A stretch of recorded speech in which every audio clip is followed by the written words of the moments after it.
is Mike Spofford from Packers.com, who joins us from Wisconsin to give us the 411 on the Pack on the Sports Leader. Mike joins us via the UMA guest line. Mike, thanks for jumping on KMBR. Hey, you bet, Larry. Thanks for having me.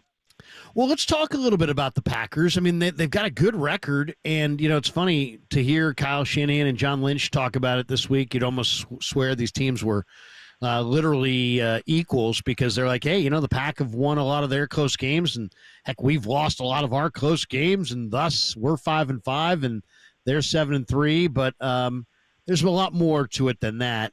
How has the season gone thus far for Green Bay? What kind of momentum do they bring into this game?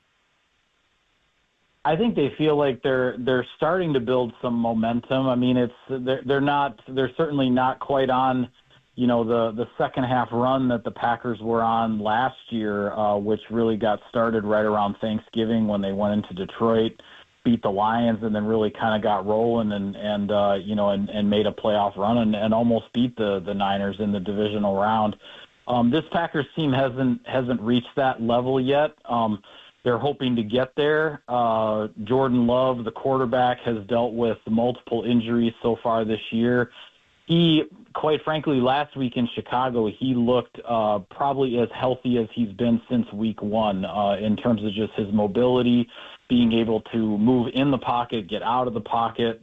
He really looked much more like his old self for the first time since before the original knee injury in Brazil against the Eagles back in week one. So the Packers are hoping that is something they can build upon. But it's been a strange season. I mean, the backup quarterback Malik Willis has played 2.5 games. The Packers ended up getting wins all 3 times that Willis had to step in for Jordan Love. So the Packers feel fortunate in that regard that they are where they are, with Love having missed as much time as he did, and with playing banged up in some other games. Obviously now the Niners are looking to get a win with their backup quarterback and do what Green Bay has done earlier this year. Who's Love's favorite weapon? That's a really good question, because you've got a lot of different guys that he can go to. Early in the season, it was looking like Jaden Reed, the second-year receiver out of Michigan State, and he is the Packers' leading receiver. But we've also seen some big games from Romeo Doubs. The tight end Tucker Kraft has been a really big part of this offense for a good portion of the season. And then last week was a career-high 150 yards from Christian Watson on just 4 catches in Chicago, 4 big-time plays from Watson, the third-year wideout, who's really the biggest, I would say, of the big play threats that Green Bay has. So they're hoping to keep teams guessing as far as who's the favorite guy or who might be the guy who can have the big game on any given week.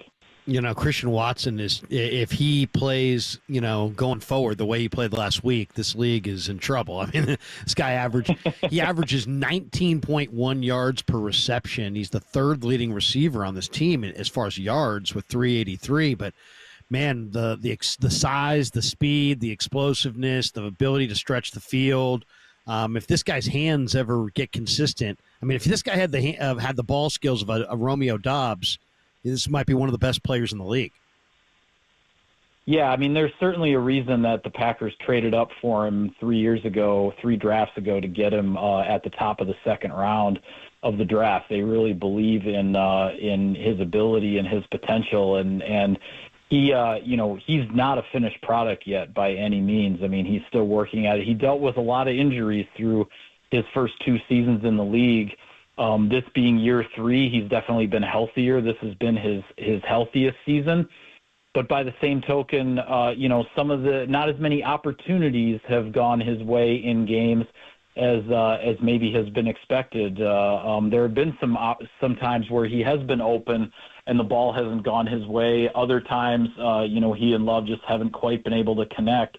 That game last week in Chicago with the 4 catches for 150, that's something that everybody in Packerland is hoping is the start of a big time run here for Watson. He's had hot stretches in the past. I mean, even in dealing with injuries his rookie year, he had a stretch in 2022 where he scored 8 touchdowns in 4 games, in Aaron Rodgers' last season in Green Bay. So he's the kind of guy who can go on a binge. He can go on a run, and we'll see if last week was maybe the start of one of those. It's going to be an interesting game for sure. The Packers offensively rank 4th in rushing yards per game. They average almost 150 a game. The offense runs a bunch of screens. They run a lot of play action. I'm eager to see exactly, how Love plays in this game. He seems like an amazing talent with a huge arm. I'm not saying Brett Favre-like arm, but he's got a big arm. But he also has, he took a bad chance at the end of the playoff game against the Niners. He's got at least 1 pick in 9 games this year. Is he kind of having some bumps in the road in his development, or has he regressed a little bit this year, or is it more just physically he hasn't been right? I would say it's a combination of physically not being right, which also leads to limited practice reps and that kind of thing, but also definitely bumps in the road in his development. I mean, he really got on a hot streak. The back half of last regular season, he threw 18 touchdowns against 1 interception over a span of 8 games. Heading into the playoffs. I think he reached a certain comfort level, and then as a young quarterback, you reach that comfort level, and you feel like, okay, how many more plays can I make? How can what are ways that I can push the envelope here? And with some of the chances that he's taken in trying to make those kind of plays, he's paid for it. So I think it's part of the learning process, the decision making process in terms of, okay, when can you really push it to try to make a play, and when should you just, live to play another day? And I think a lot of folks were hoping that maybe he had learned that lesson at the end of the playoff game out there in Santa Clara in January, because he threw that game-ending interception on a first down where there's still 50-some seconds on the clock, and the Packers just needed a field goal to tie and send that game to overtime. And he took a huge chance on first down, and it cost the Packers, the game and ended their season. So he's gone through some of that this year, and yeah, the interceptions are up. Nobody likes that, but obviously the playmaking potential is there, and if he can, protect the ball a little bit better, and then maybe he starts to get on a run like he did late last season. Are these guys a tandem? I mean, LaFleur and Gutekunst, or does here Shanahan was hired and he brought in Lynch as his hand-picked general manager. Are these guys on equal playing fields, or is one on basically over the other? What's the structure there? Well, the structure is that actually both the head coach and the general manager report to the president and CEO, Mark Murphy. So. Mark Murphy hired both of them. He hired Brian Gutekunst in 2018 to be the general manager. He hired Matt LaFleur in 2019 to be the head coach. Brian Gutekunst has the final say over the roster, roster decisions and whatnot, but it's very much a collaborative effort. I mean, he and LaFleur are in constant communication about the needs of the team and, how things are going, et cetera, et cetera. And the personnel department gets some input from the coaching staff when it comes to the draft and whatnot. But ultimately, personnel decisions are made by the personnel department, and the coaching of the team is left up to the coaching staff. So they both have their autonomy in those areas, but they definitely work together. Mike Spofford with us from Packers.com on the UMA guest line as we look ahead to Sunday. I'm a big fan of Gutekunst. I just think he's a terrific young executive. He makes a lot of good decisions. I like the way he plays free agency. They don't go and sign a ton of guys, but, man, they handpick some good ones. They got the running back this year, and then Xavier McKinney. I think that might be the best free agent signing of any team in the league. I mean, Green Bay's defense has forced 19 takeaways, third most in the league. And McKinney's, basically leading that charge. He's got 7 all by himself. Talk to us a little bit about the 2 free agents, because it's, they added a significant running back. They added obviously a great safety, and they've had a huge positive result from both. Yeah, absolutely. I mean, the Packers and Gutekunst, they don't They don't make big splashes in free agency very often, but over his tenure, when he has, dived into those waters, he's made it work. If you go back to his second season, back in 2019, the Packers signed 4 big free agents within the first, day or day and a half of free agency, with Preston Smith, Zadarius Smith, the edge rushers, Billy Turner, an offensive lineman, and Adrian Amos, a starting safety. And both of those, or all 4 of those guys, played a huge part in the Packers making back-to-back NFC championship games in 2019 and 2020. Not as many big splashes in free agency in the few years in between, but then this year, he goes out and gets Xavier McKinney. He goes out and gets Josh Jacobs when the Packers decide to move on from Aaron Jones. And, I mean, really, Gutekunst's philosophy with when he's going to sign a big free agent, if he's going to make that kind of splash, he's looking for a guy that where they feel that, yes, he's a proven NFL player, but a guy who hasn't played his best football yet. His best football is still in front of him.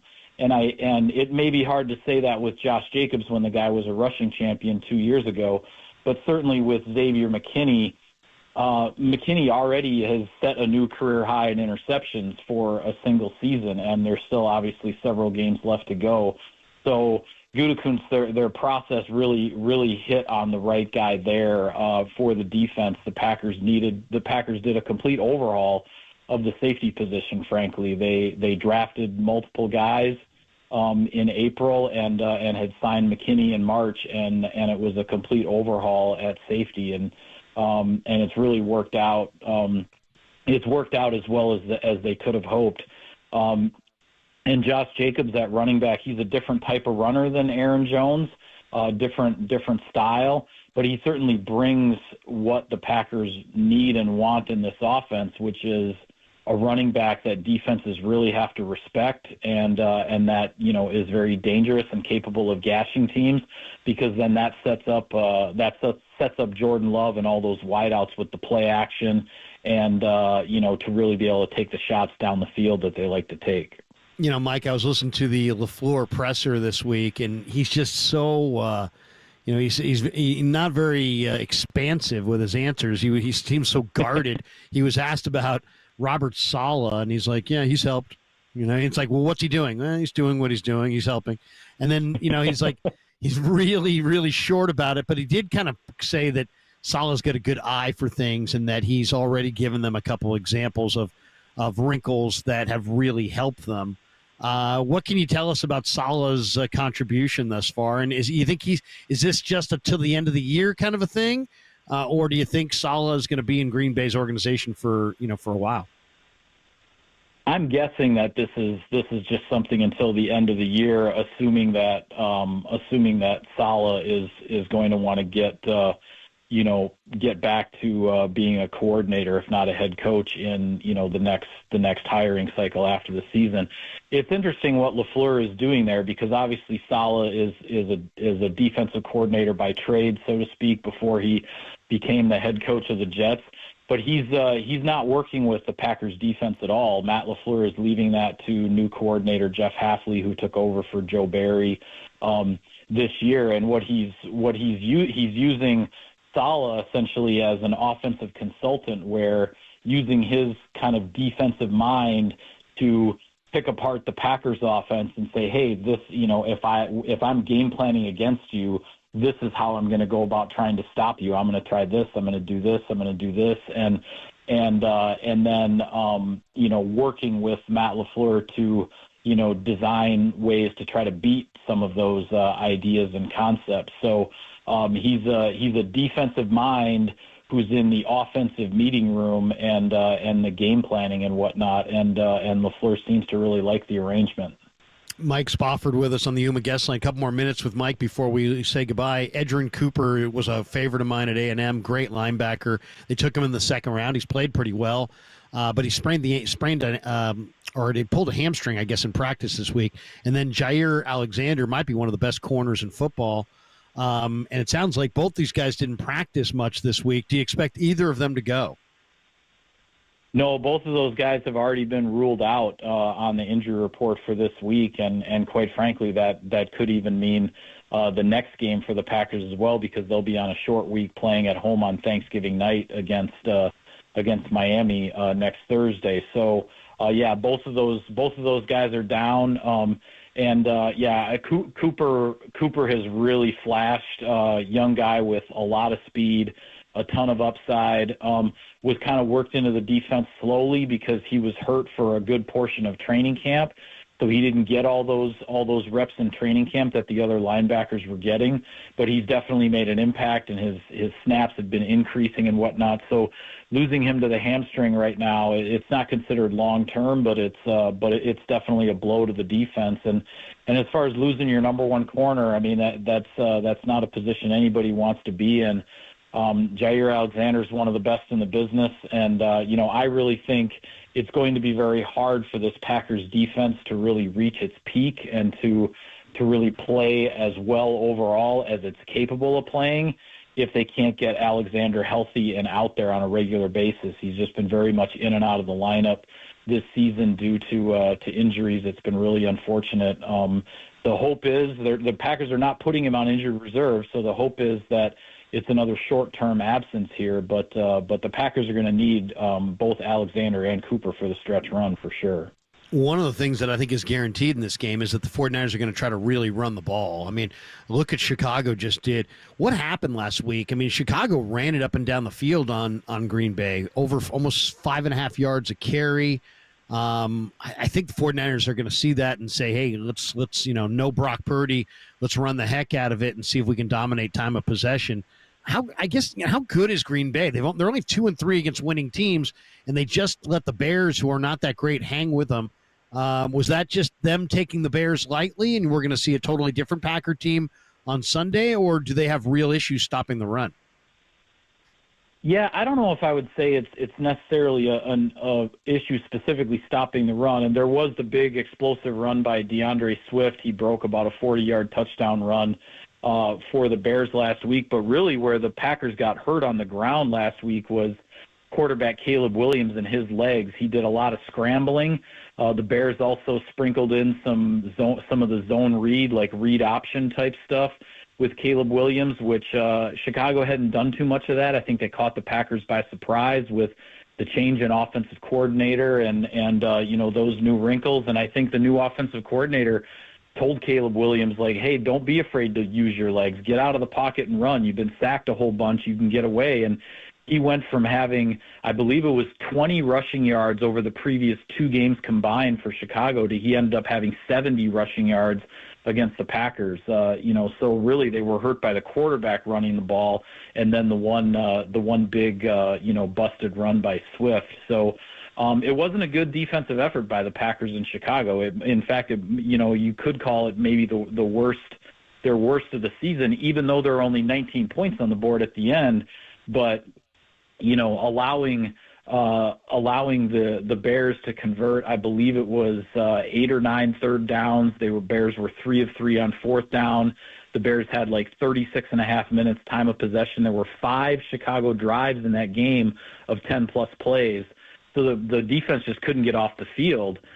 They kept the point total down to where the Packers still had a chance to win that game, and fortunately did win it with the blocked field goal on the last play. But it was not the type of defensive performance that the unit had been building toward under Hafley, and so they're hoping to kind of right the ship here against San Francisco, which won't be easy with all those weapons the 49ers have, and who knows what Kyle Shanahan will have up his sleeve with Brandon Allen stepping in at quarterback. Mike, thanks for joining us. I was reading The Athletic. They had the NFL Players Survey. They did an anonymous survey of 110 NFL players, and I was just looking at it this afternoon. They asked the players their favorite and least favorite NFL road trip. Their favorite road trip, L.A., then Vegas, then surprisingly Seattle, then Miami, then New York. San Francisco was 9th. I guess it would be Santa Clara. But their least favorite road trip, Green Bay, number 1. I'm surprised by that. Nobody likes going to Green Bay? What the heck? I mean, I always enjoyed my trips to Green Bay. Are you? It goes Green Bay, least favorite, then Buffalo, then New York, then Washington, then Cleveland. Nobody wants to come to Green Bay? Come on. Yeah, there's got to be something to do in Green Bay. Yeah, maybe it's just because of the weather once you get past Halloween, or just not having quite the same restaurant scene, or whatever the case might be. There are some really good restaurants in Green Bay if the players are looking for a place to go, but you kind of have to know what they are. You got to get the inside scoop from from a native. You can't just open up can't just do a Google search and find something. So I talked to Jonathan Garvin the other day. The town can be tricky that way. Jonathan Garvin says, "Man, I love Green Bay." He said, and he's from Miami. He said, "I love Green Bay. I love going to Green Bay." So he might be active this weekend. Mike, thanks for jumping in and giving us a little preview of the Pack, and we really appreciate it. Hopefully we'll catch up with you down the road. All right, sounds good, Larry. Thanks for having me.